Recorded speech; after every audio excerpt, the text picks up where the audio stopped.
when you put it out there, it's the gaze that will then decide how you're going to feel about it. The kind of writing in journaling, or let's say the personal writing, is often the kind of writing which is very healing, which also serves the purpose of getting in touch with yourself. So I think with people who are struggling, sometimes it's okay to just put down, if you have way too many thoughts, you're feeling overwhelmed. I would say what I've also suggested in the book is a beginning point is sometimes use it as a way to put down everything that's going round and round, almost like a podcast in your head, right? The inner monologue that's stopping to speak.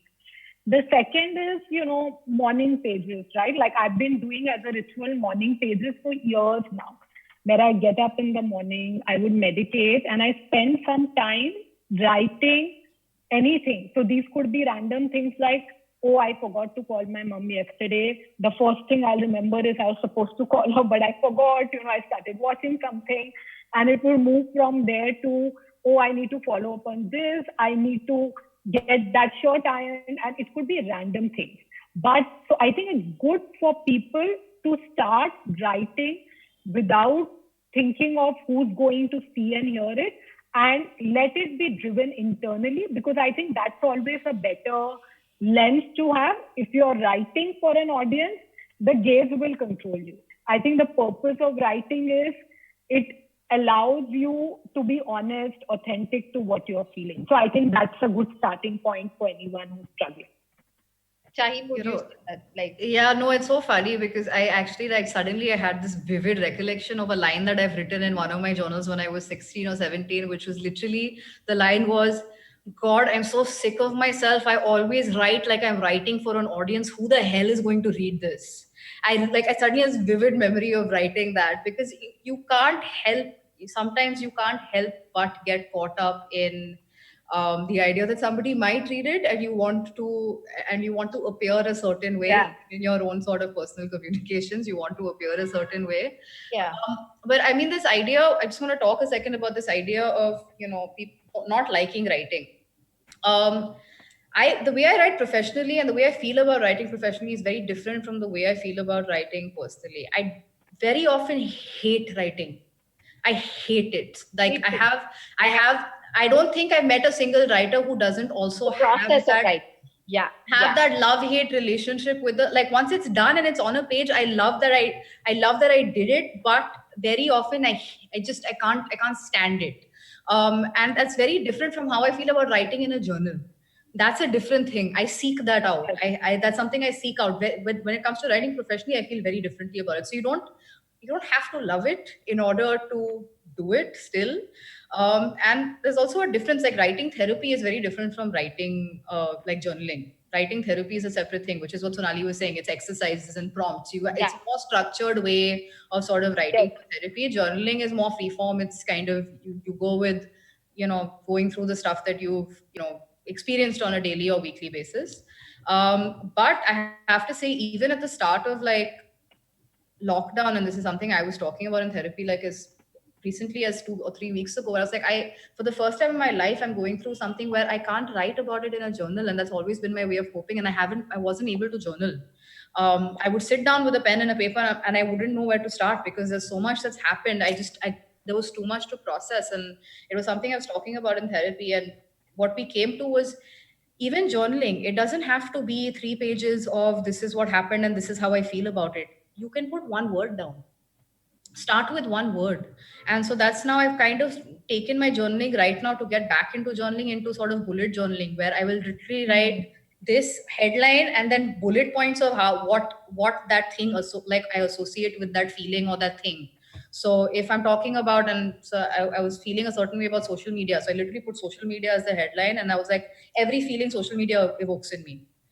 And then building from there. So it doesn't have to be that also when you're journaling, you're sitting and writing soliloquies and these long, it doesn't have to be that. Sometimes just a word will get you there. Exactly. No, I think you're right. I mean, most writers, I hate the process of writing, but I see, maybe in that way I'm different, that I see Instagram as my journal. So I put you put a picture and you write a caption, and And that I really like writing. Like I used to write in autos and trains and, or travel to work, and you're writing and you've written a poem or whatever. And I feel that when you put it out, yes, sometimes it is about, who's reading it, but it's also about finding a person who says, I felt this way. So I feel that also sort of reduces the severity of what you're feeling. If 10 people say, I felt the same way, or, I also, like with love issues, it's always about, I also got cheated on, I also got left, I also got ghosted, and then suddenly that feeling is not that big anymore because you thought it was only you feeling it. So I think it works in that way to know that other people have also felt it, right? My favorite writer is Murakami, who writes only about dysfunctional love. And when I read him first, I was like, everybody's relationships are dysfunctional, not just mine, So I think, and especially with the lockdown, as Shaheen said, it's very hard to put it down in words because I think we're in limbo. We don't know where we are going or what's happening or what will happen tomorrow. Also, it's been 7 months of it, right? It's still 7 months of emotional learning and trauma and everything into just writing it in a journal. You can't distill that automatically into one thing. So it's a lot. Yeah. Yes. And I think the collective trauma, the fact that we all have been home, I think the trauma is also stored in our bodies. So I think, a lot of people are also struggling with what's in their head. Our bodies are in a freeze response. It's hard to even get started there. So, I think simple things, like bullet journaling, like Shaheen said, also things like mind maps, for example, or just being able to, like for me, it works to draw a diagram sometimes and put like a flow chart of what I'm thinking, and it just works. Is that sometimes. What you mean by mind map? Will you explain what a mind map means? So mind map would be far more, complicated than that, but like a flow chart would be, okay, so I did this call. Soon after this call, I felt this. And after that, this feeling has lasted. Sometimes if I were to just draw this, I am fine. A mind map would be in a situation where I'm thinking of last 2-3 times on a particular call with somebody, a similar feeling has happened. So how do I look at it? So I try and stay with it. So I think there are different ways to start from whatever works for you at that time.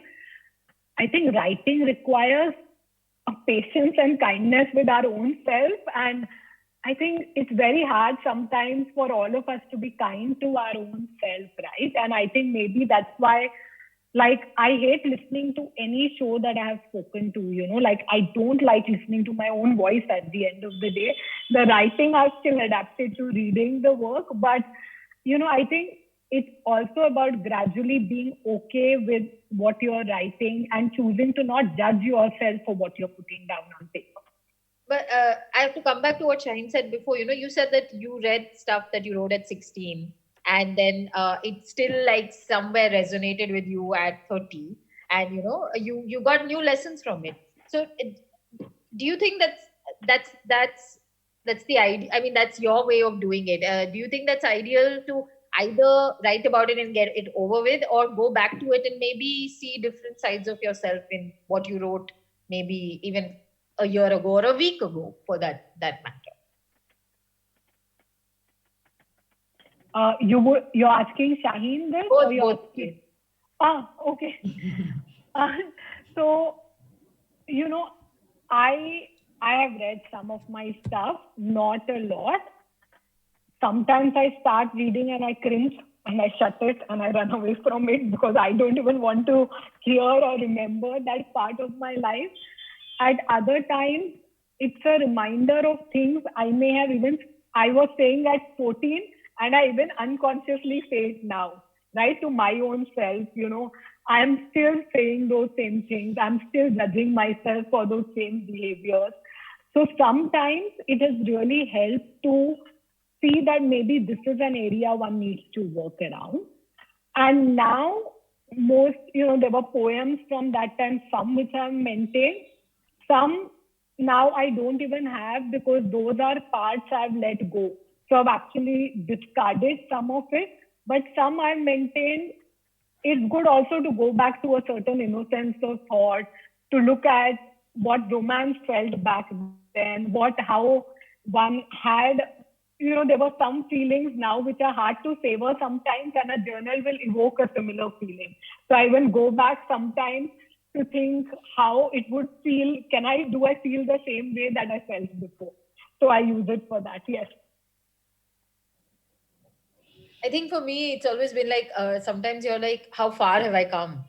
I wrote this and I'm this now. And there's a thing my boss always tells me. She's like, Asa, something that you're upset about right now, 6 months from now, you'll be like, you won't even remember it maybe. You won't be like, oh, what is happening? And I feel when you read what you've written maybe 2 years ago or 3 years ago, you're just like, I've come such a far way. And, and it was so nice that I wrote it down. And now it's like a memory, and it's just easy to process it in that way. Yeah, I mean, so I have also a love-hate relationship with going back and rereading.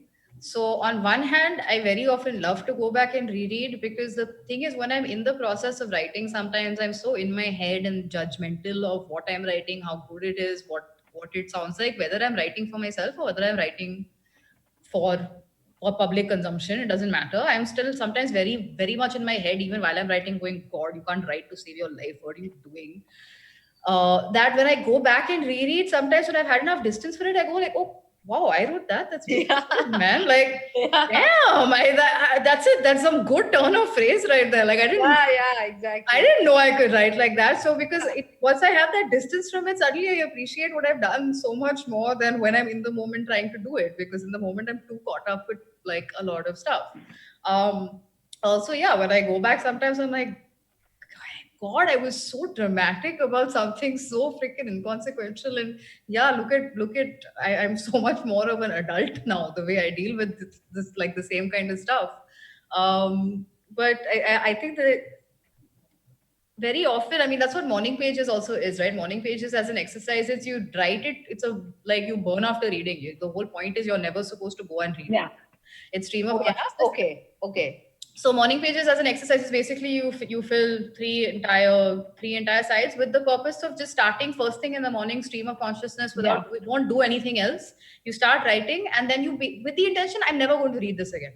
Okay. Because it's starting your day with evacuating and getting all the stuff here onto a piece of paper, so that you're not carrying that with you through your day. Sure. And I also see the value in that. I really see the value in doing that, because when I also did morning pages, I'm not doing it at the moment, but when I did the exercise for a while, I feel like it really, really did help me. And I never went back and read any of that stuff.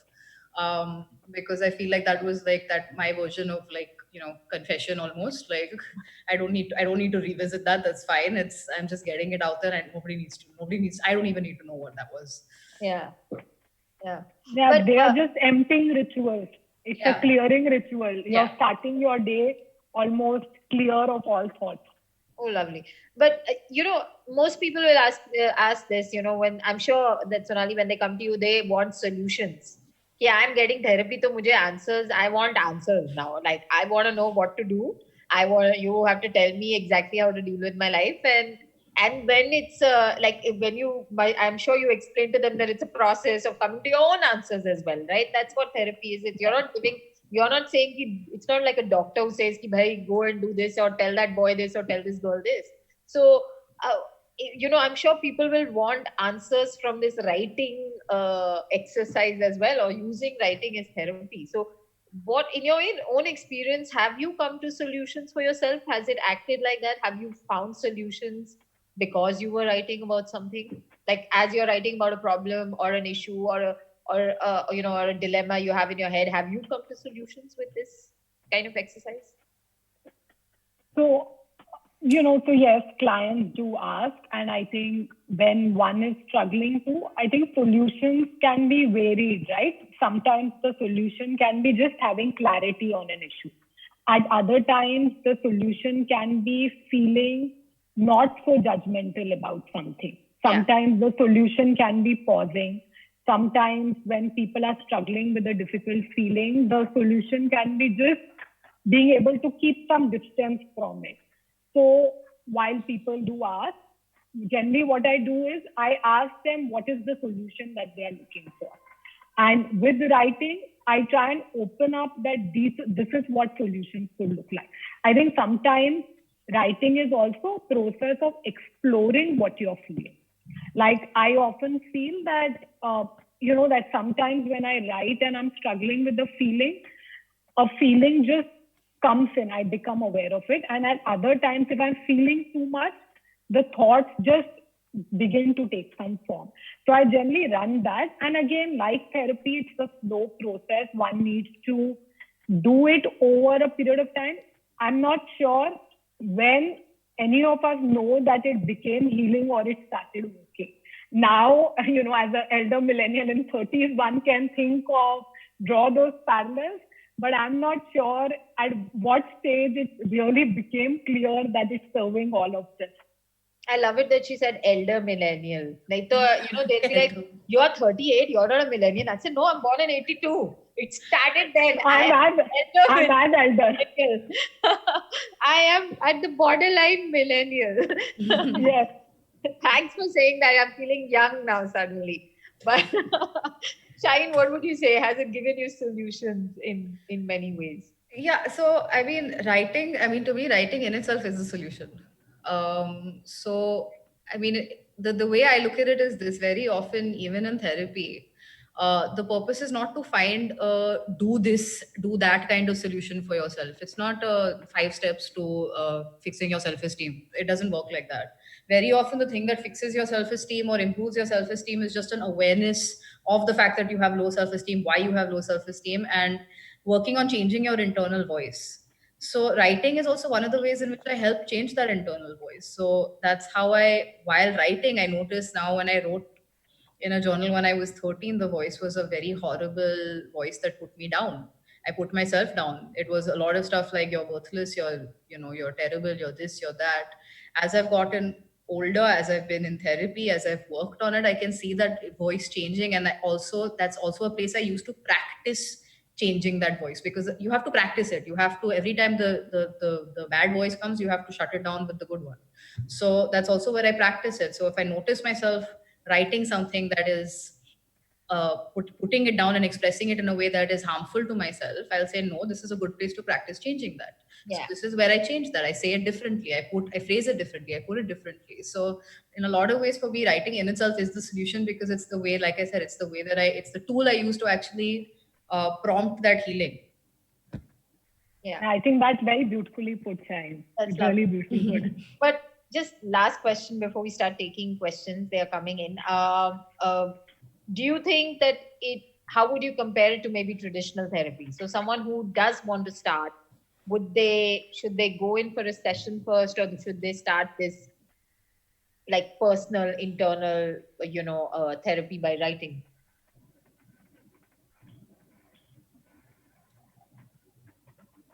You're both thinking. No, I'm waiting for Sonali Sonali's a professional, so I'm waiting for her to take it. I'll give you my opinion on it after her. So I think both are processes that allow you to sit with yourself and to even sit with difficult feelings, and both serve their own purposes. So I think both can coexist in a space together. And you may have to ask yourself, where are you emotionally? Are you in a space where can you self-soothe? Are you in a space where you can deal with your concerns? Or do you also need a space to discuss what's happening with you? Do you also need a space to deal with like overwhelming, severe, frequent emotions, that may be unpleasant feelings that keep coming? So I think both, I think it would be unfair to compare where one should start, therapy or writing, because, I've been in therapy over the years. I still do it. And at the same time, I've continued writing over the years. So they are two separate. One is a very personal space for me, the writing, which I barely show to anyone. Most of it is stuff I don't put out for public consumption. And therapy is a space where I discuss some of the concerns which I had either written about or things that are overwhelming me, that are challenging me. So I think both can coexist.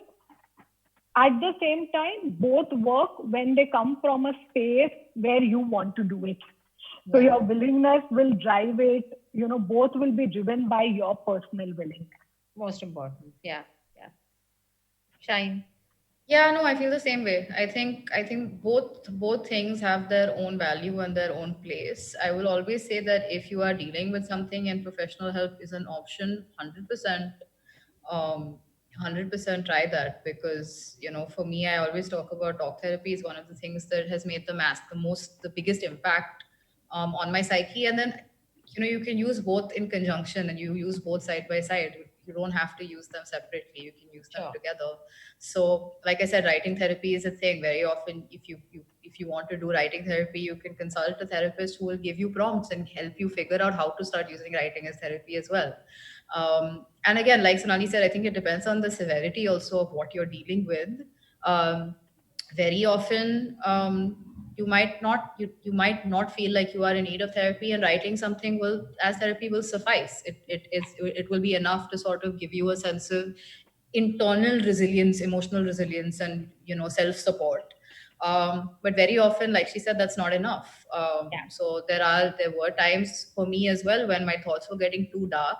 That's also also where kind of writing helps. You see, okay, you can see it on a page. It's getting way too freaking dark. I need to talk to someone else. Because this is just going back and forth right now. So I need to talk to someone else. So at that point, you definitely need to talk to somebody who knows what they're doing. So we have like a lot of questions now. So first one, I think we've answered it somewhere, but can writing as therapy help me become a professional writer? Maybe. Yeah. No, why the hell not? No, why the hell not? It's, again, writing as therapy is also, you're discovering your voice through. It doesn't matter how you write. That's the thing. I'm like, even if you write 3 sentences every day, you're still discovering some form of your voice, and 3 sentences might be enough. You might become somebody who microblogs, and 3 sentences are enough. That's what you need to sort of get to say what you want to say, and get your point across. So yeah, for sure, it's just a way of understanding how much you have to say, the way you want to say it. And again, writing comes down to discipline, man. So the more you do it, really, the more you do it, the better you get at it, and the easier it becomes. Yeah. And sometimes you start doing it and you enjoy it. So you realize you're good at it also. I mean, who knew? Yeah, both ways. So you realize you're good at it. You realize you're really enjoying it. So it can open up avenues to write professionally, all of it, because it brings greater clarity for you. Exactly. Okay, next question. So someone says, it's an honor to be here with you. Thank you, guys. Thank you. How would you suggest someone actually write properly and write well instead of keeping it all in and waiting for it to come out? So I guess it means, how do you start? Yeah, okay, because right off the bat, I'm like, writing well is not, that's not, as soon as you go into, I want to write well, you're not going to write well. That's the number one thing to stay clear of. Every time I've tried to write well, I have failed at writing. It's just literally been quite as simple as that. So how to start is, like I said, just start. One word is enough. It's about getting out of your own way. Starting is always the hardest thing. I haven't met a single writer who it doesn't matter how much they've written, sitting with that blank page for the first time is as daunting every single time. Every single time you face the same amount of volatile back and forth with that blank page as you did the first time you started writing. So every time is like taking the leap for the first time. Exactly. So the way to start is to start. There's nothing else to it, really. I think writing is I always, people ask me how to write, and I'm just like, don't worry about the grammar or the, how beautiful your lines are or how flowery they are, because that, in the end, an editor will help you fix all those flaws. You have to first find your voice and write it, and that is what unique about, so writing well is a very bahar ka, like bahut dur ka concept. Yeah, exactly. And perfectionism is the enemy of writing. If you are going to fall down that path of perfectionism, like in my book, there's a diagram which says perfectionism leads to more guilt more procrastination and more anxiety, right? Exactly. And it's something that all writers, all of us at some stage have gone through, where if you're stuck with an intro and if the intro doesn't sound good, you spend the full day on 2 lines of an intro. So, and it's a tiresome feeling. So I think the idea... Yeah. And write and unedited. You don't need to do the edits. The edits can happen later. Exactly. Yeah. Okay, this is like a tough question, like a serious one. How do you tap into that stream of consciousness kind of writing where you just write every word you can think of without being judgmental? That's where I think morning pages is really beneficial, to be honest, because like I said, the concept of morning pages is you wake up and first thing in the morning before you do anything else, sit down with a notebook and write. And actually, that's generally how I write, even if I'm writing my book, if I'm writing anything from like on a work level, that's how I started writing in life. I now wake up at 5 a.m. if I'm working. I wake up at 5 a.m. and I sit in front of the laptop. I don't do anything else. I don't pick up my phone. I don't make myself a cup of tea or a cup of coffee, nothing. I literally, I wake up and sit at my laptop. And so, because I feel like that's the one thing that has really helped me do that, just get out of my own way and then just put it out, because the rest of the day hasn't managed to get in there and sink its claws into me. And I'm writing with a completely like, I'm not biased in my own writing.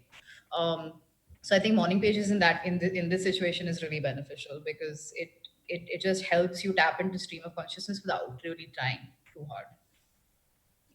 Absolutely. And I think like I wrote my book also writing in the morning when everybody is asleep, right? So there's that quietness in the house. There is no interference. The phone is away. It's a way to deep dive. So those 2-3 hours of deep dive that one can do. And I think the idea is, even if, the way, whether it's meditation, morning pages, the good idea is to start all of them just when you get up. Yeah. So human mind is like a waterfall of thoughts. That's going to consistently happen.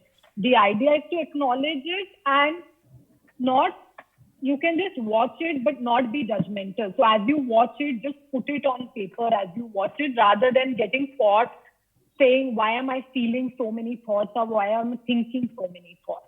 So you don't need to break that waterfall of thoughts. It will anyways continue. That's how it works.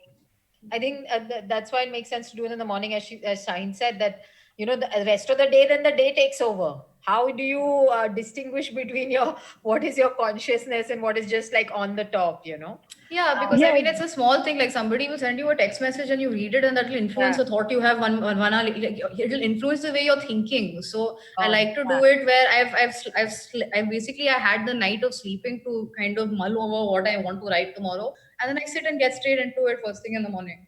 Exactly. And for some people, it helps to write late into the night, So if you are one of them. Yeah. I think some people might feel comfortable ki ab maine sara kaam kar liya hai, now let me like focus on me, kind of thing. So you may have to figure what works for you there, right? Like I can't write at the end of the day necessarily. I have to write in the morning, and that's how it works for me. But night is fine if that works for you. Yeah. Okay, writing for sure improves the mental health of an individual, but it does push you to be an introvert when you deep dive to it. Some of my friends are live examples. Please tell me tell me about extrovert, introvert perspectives about writing. Does writing make you an introvert? I am an extrovert. I love being out there, meeting people. So pandemic is super hard for me because I don't meet anyone. I've pretty much been at home in that sense. At the same time, writing is a personal space. That's a time to tune in. That's a time to, do the personal work and be okay with the silences, be okay with no interaction. And so I think we all, in ways, there are times we need downtime, we need personal alone time, and there are times we want to be out there. So I don't think writing can make you a certain way. It can maybe make you more introspective, or if you're more introspective, you would write. It can work both ways. But I think both extroverts and introverts are capable of writing. I don't think that's the criteria according to what I understand or even see in the field, in the creative field in general. Yeah, agree. I mean, I know a lot of writers who are extroverts. A lot of my friends are writers and extroverts. So I don't think it can make you something that you're not. Like Sonali said, it's just a time to, it's a moment of introversion. Like whether you're an introvert, ambivert, extrovert, doesn't matter. I feel like writing is just a moment where you, like she said, it's a deep dive. And it doesn't really necessarily reflect on what you are like outside of that moment of writing. I don't think even I'm a complete extrovert, and that writer, who sits in a woods and writes and doesn't talk to anyone, that's only good for the movies. I think you. I mean, I'm kind of like that. But I'm like that, and maybe like so I gravitated. Maybe that's why I gravitated also towards writing. So, I mean, but I think everyone. I mean, it takes all kinds, right? And it's imagine if only introverts wrote, you only have an introvert's voice in the world. We wouldn't have anyone else's voice. So obviously, we've got numerous voices. Because it takes all kinds of writers to, so. And I think there is space for whether you are introvert, ambivert, extrovert, there's space for all their perspectives to coexist. And you could belong to any of it and you could still write. And I don't think one is better than others. All are fine. They are just different styles and they'll bring different perspectives. And as Sahin said, we need all of them. Yeah. We have two last questions. So this one is interesting. It says, has pop culture reduced the seriousness of mental health issues? I mean, pop culture reduced. I guess what they mean is also that in the past year, it has become a hashtag. It has become the thing to talk about, So do you think that has diluted the conversation in some way? So I did write a piece saying that we are living in a time of hashtag mental health, hashtag self-compassion, we live in that time. But I also honestly see it as a sliding door moment, so sliding door moments are moments where when people are talking about something, you can use that time to have healthy conversations, right? Like a conversation like this, somebody can ask something like this. So I think we are at a good point if we use this time well. I really feel pop culture can be used a tool to create better mental health at the end of the day.